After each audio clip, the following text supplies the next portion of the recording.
Hello friends, आज हम देखने जा रहे हैं मैग्नेटिज्म। मैग्नेटिज्म मतलब होता है चुंबकत्व। ये किसका गुण है? ये चुंबक का गुण है। चुंबक किसे कहते हैं? वो पदार्थ जिसमें आकर्षण और प्रतिकर्षण की प्रक्रिया पाई जाती है वो कहलाता है चुंबक। जब हम दो छोटे छोटे लोहे के टुकड़ों को स्कूल में दिया जाता था, उसमें जब दो भागों को जोड़ने की कोशिश करते थे तो हमेशा प्रतिकर्षण होता था। पर दोनों ऐसे पोल होते हैं एक एक कि जब अपोजिट डायरेक्शन में जोड़ते हैं तो उसमें अट्रैक्शन होता था। ये प्रोसेस जिसमें होती है वो पदार्थ क्या कहलाता है? अपना मैग्नेट कहलाता है, चुंबक कहलाता है। और उसका ये गुण क्या कहलाता है? मैग्नेटिज्म कहलाता है। मतलब चुंबक भी एक प्रकार का क्या हुआ? पदार्थ हुआ। और पदार्थ किसे कहते हैं? अपन जो सूक्ष्म कणों से मिलकर के बना होता है। सूक्ष्म कण मतलब परमाणु। परमाणु की जब परिभाषा दी जाती है तो कहते हैं कि यह विभाज्य कण है। ये अविभाज्य कणों से मिलकर के बना है। तो इसके अविभाज्य कण क्या हो गए? इलेक्ट्रॉन, प्रोटॉन और न्यूट्रॉन। ये हो गए इसके स्मॉल पार्टिकल्स। यदि किसी परमाणु की संरचना देखें तो उसके दो भाग दिखाई देते हैं अपन को। पहला उसका केंद्र का भाग न्यूक्लियस और उसके चारों ओर पाई जाने वाली कक्षाएं ऑर्बिट। इन ऑर्बिट में उपस्थित ऑर्बिटल में इलेक्ट्रॉन उपस्थित होते हैं और प्रोटॉन और न्यूट्रॉन जो सूक्ष्म कण होते हैं वह इसके केंद्र में पाए जाते हैं। केंद्र में पाए जाने के कारण ये किसी भी प्रकार का प्रभाव उत्पन्न नहीं करते। मतलब पूरा का पूरा प्रभाव किसका रहता है? इलेक्ट्रॉन का रहता है। और इलेक्ट्रॉन किस प्रकार प्रक्रिया करते हैं तो हम देखते हैं इलेक्ट्रॉन दो प्रकार से लिखे जाते हैं, E plus E minus. What is the means of E plus E minus? E plus का मतलब होता है इलेक्ट्रॉन की कमी, ई माइनस का मतलब होता है जिसमें इलेक्ट्रॉन की अधिकता। तो किसी भी परमाणु के ऊपर यदि प्लस है तो मतलब उसमें इलेक्ट्रॉन की कमी है, और यदि माइनस है तो उसमें इलेक्ट्रॉन की अधिकता है। दूसरी बात कहें तो इसने इलेक्ट्रॉन दान दिया है और इसने इलेक्ट्रॉन ग्रहण किया है।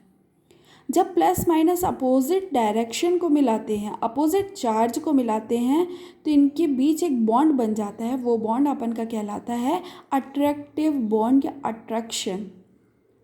बट डिफरेंट चार्जेस को जोड़ने की कोशिश करते हैं तो इसमें हमेशा रिपल्सन होता है। मतलब किसी भी प्रकार का बंध नहीं बनता। इलेक्ट्रॉन कहाँ पाए जाते हैं? ऑर्बिट में उपस्थित ऑर्बिटल में। ऑर्बिटल कितने प्रकार के होते हैं? 4 प्रकार के, एस, पी, डी और एफ। एस का आकार कैसा होता है? गोलाकार होता है, जिसको अपन कहते हैं स्फेरिकल। पी का होता है प्रिंसिपल ऑफ एक्सिस, मतलब कि इसके जो भी कक्ष होंगे वो कहाँ उपस्थित होंगे? इसकी मुख्य अक्ष पर। डी फॉर होता है डबल डंबल, मतलब इसकी एक अक्ष पर ही दो डंबल उपस्थित होंगे, दो कक्ष उपस्थित होंगे। और लास्ट फंडामेंटल। एफ का स्ट्रक्चर काफ़ी कॉम्प्लिकेटेड होता है।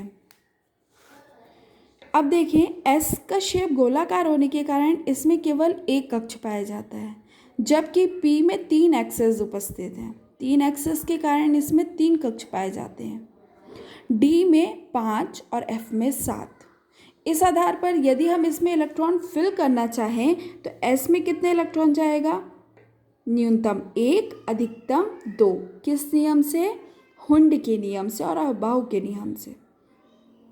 सेम एज देखिए पी में तो न्यूनतम इलेक्ट्रॉन की संख्या कितनी होगी? 3। अधिकतम इलेक्ट्रॉन की संख्या कितनी होगी? 6। ये जो इलेक्ट्रॉन भरने का तरीका है, एरो ऊपर एरो नीचे, ये शो करता है कि पहला इलेक्ट्रॉन ये आया है और दूसरा इलेक्ट्रॉन ये आया है। मतलब इसकी स्पिनिंग होगी तो इस प्रकार होगी और इसकी स्पिनिंग होगी तो इस प्रकार होगी, मतलब अपोजिट डायरेक्शन में होगी, जिसके कारण ये मूवमेंट कर पाएंगे। सेम एज डी में अपन फिल करें तो न्यूनतम कितने आएंगे? 5 और अधिकतम कितने आएंगे? 10। सेम एज एफ में भी भरा जाएगा। अर्थात कक्ष में उपस्थित इलेक्ट्रॉनों की स्थिति के कारण जब इनमें आकर्षण और प्रतिकर्षण की प्रक्रिया उत्पन्न होती है तो यह गुण क्या कहलाता है? आपका चुंबकत्व कहलाता है। ये 5 प्रकार का होता है: प्रतिचुंबकत्व, अनुचुंबकत्व, लोह चुंबकत्व, प्रतिलोह चुंबकत्व और लघु लोह चुंबकत्व, जिसमें से 2 मेन है। पहला प्रतिचुंबकत्व और दूसरा अनुचुंबकत्व। क्यों मेन है? क्योंकि प्रति मतलब होता है कि इसमें सारे इलेक्ट्रॉनों के पास उनके पेयर्ड इलेक्ट्रॉन उपस्थित हैं, मतलब पूरे के पूरे कक्ष में इलेक्ट्रॉन फुलफिल हैं, युग्मित इलेक्ट्रॉन उपस्थित है। इस तरह की जो संरचना जिस परमाणु में पाई जाती है वो कहलाता है प्रतिचुंबकत्व। और जिन परमाणुओं में अयुग्मित इलेक्ट्रॉन उपस्थित होते हैं उनकी प्रकृति अनुचुंबकत्व होती है, जिसको अपन कहते हैं पैरामैग्नेटिक। ये हुए इसके बेसिक प्रॉपर्टी। बट जब कभी इलेक्ट्रॉन की प्रेजेंस और इनके डिफरेंस के कारण इसमें कुछ अंतर उत्पन्न होता है तो उस चुंबकत्व के गुणों को 3 भागों में रखा गया है: लोह चुंबकत्व, प्रतिलोह चुंबकत्व और लघु लोह चुंबकत्व। तो पांचों चुंबकत्व या मैग्नेटिज्म की प्रॉपर्टी किस पर डिपेंड करती है? इलेक्ट्रॉन की स्पिनिंग पर।